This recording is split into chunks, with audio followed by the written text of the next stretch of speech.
According to articles published in December 2023, citing the same source, aviation experts believe that the missing plane could be located within days with a new search.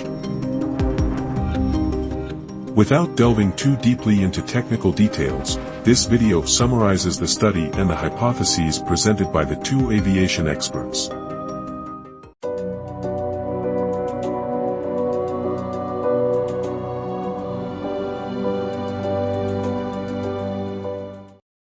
Please feel free to skip to the section of your interest using the timestamp in the description.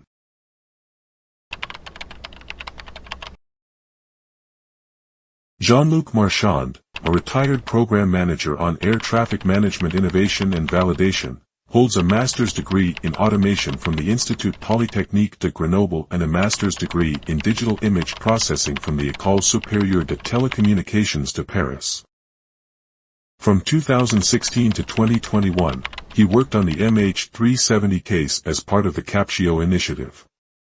Currently, he is fully dedicated to conducting more in-depth investigations into MH370 alongside Captain Blelly. Patrick Blelly, a retired crew captain on Airbus A330 and A340 with a professional aeronautical career of 44 years including 20,000 hours of flight. He holds a degree from the École Nationale de l'Aviation Civile in Civil Aviation Flight Engineering, with a specialization in the challenges of air terrorism, such as aircraft hijackings and cyberattacks in aeronautics. Currently, he serves as a lecturer at Toulouse's universities and the French National School of Civil Aviation on these matters. Since the beginning of 2014, he has dedicated over 5 years to in-depth investigations into the MH370 case. Both experts presented their findings and hypotheses during a lecture on September 7, 2023, at the Royal Aeronautical Society Headquarters in London. Here are the hypotheses. It was a long flight duration until fuel ran out. It was a full flight piloted until the end, with the first part manually piloted and the second part on autopilot. The cabin was depressurized for about 1 hour after the IGARI U-turn.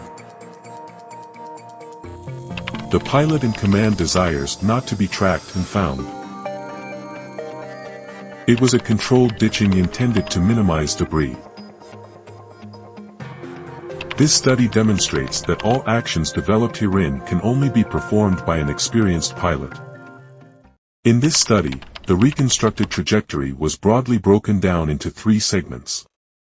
First, the aircraft followed the path from takeoff in Kuala Lumpur to the Point Abeam waypoint IGARI, as outlined in the filed flight plan.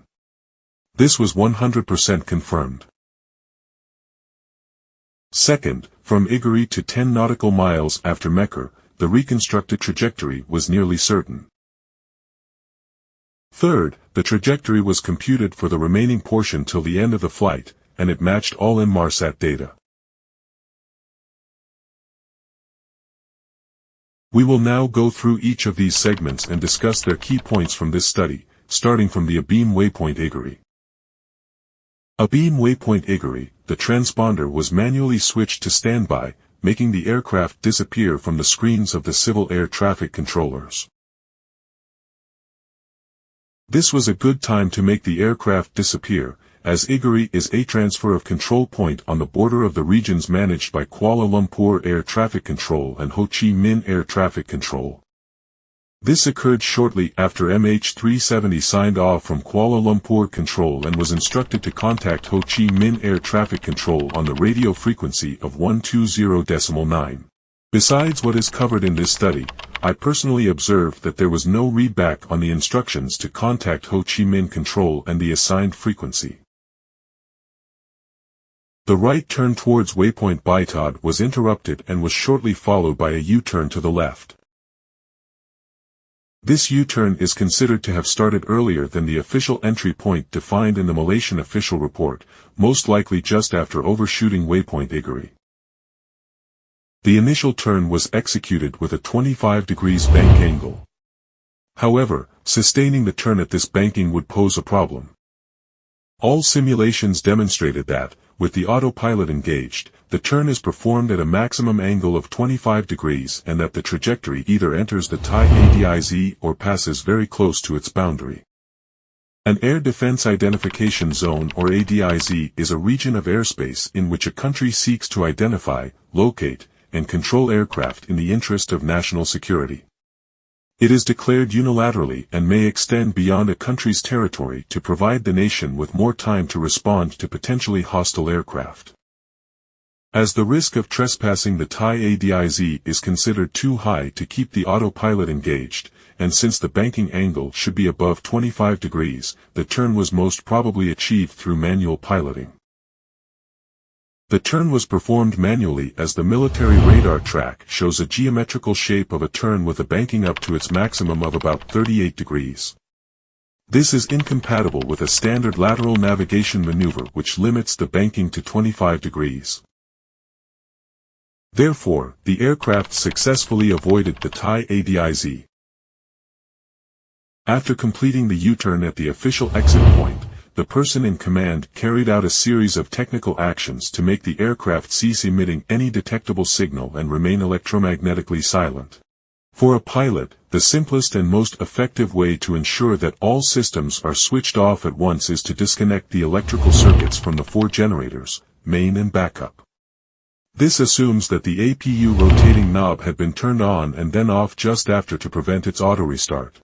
This also implies that subsequently, the aircraft was flown with the sole electrical power provided by the ram air turbine. A ram air turbine is a small wind turbine that generates power from the airstream by ram pressure, which occurs due to the speed of the aircraft. Next, the person in command put on the pilot's oxygen mask and depressurized the aircraft. This caused the passengers and the crew to fall into hypoxia when the oxygen masks were exhausted approximately 22 minutes later. Because the aircraft was being depressurized, the person in command likely initiated a descent to 30,000 feet for a higher cabin temperature while maintaining a constant high speed. Based on the civilian radar data provided by an independent group, it revealed visible minor adjustments, indicating that the aircraft was manually piloted, as autopilot generally maintains a straight line. It was flown with minimum electrical power using the ram air turbine, with thrust and flight control in manual mode. More precise navigation was required to stay within the boundary area without trespassing into Thai airspace, and the most likely efficient means is to use the Penang radial VAR. This also explains the small path deviations mentioned in the Malaysian report, as the aircraft did not follow specific routes. At 1:52 a.m. Malaysia time, the co-pilot's mobile phone logged on to the Penang Celcom terrestrial network. This additional key information was provided by the Malaysian police. According to Captain Blelly's investigation, there is a high probability that the co-pilot, who was trained for a depressurized cabin situation, could have used small portable oxygen tanks when the oxygen supply capacity for the passengers was already exhausted. Some of these tanks are available to the cabin crew for moving along the aisles in emergency situations. Therefore, he might have attempted to place a phone call through one of the cabin windows. However, the call did not go through even though the mobile phone connected successfully. At just under 32,000 feet, the power level of this 1-bar lobe was too low to establish a phone call.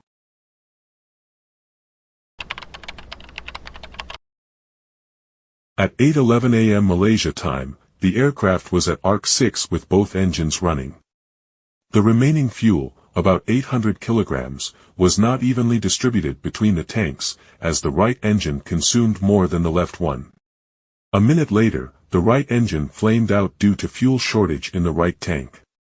From this moment onward, all aircraft electrical systems were powered by the left engine only. The person in command then set a descent rate of -1,000 feet per minute for the next 7 minutes. The left engine was then manually shut down. During this time, the auxiliary power unit was manually started so that the flaps could be extended. Ditching without flaps would result in a high-speed impact, likely causing the aircraft to explode and produce numerous pieces of debris. The small number of debris found tends to support the conclusion of a low-speed ditching for MH370. The aircraft then crossed flight level 19,500 feet in the same minute. Based on Inmarsat measurements, it implies a rate of descent of at least minus 14,500 fpm, indicating that the aircraft was diving just after crossing Arc 7.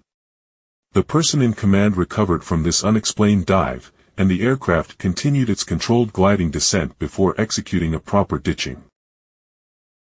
During the gliding descent, the person in command could have employed one of the two procedures they were likely aware of, and perhaps had even anticipated them.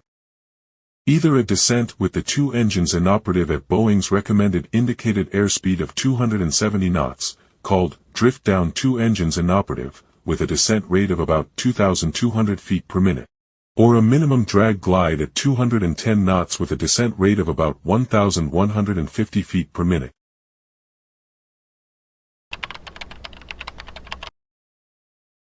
The brown zone signifies the area searched by Fugro in 2015, and the blue zone denotes the region covered by Ocean Infinity in 2018. The green zone represents the minimum and maximum ditching zone, with the midpoint estimated at 35.70 degrees south, 93 degrees east. The proposed new search zone is approximately 350 square nautical miles. As a contingency, considering potential diversions during ditching, the study recommends an additional 850 square nautical miles in orange. This study proposes that MH370 could be found within this specific search zone in a mere 10 days. Therefore, Marchand and Blelly have urged the Malaysian government and the Australian Transport Safety Authority to consider this new search for MH370's remains.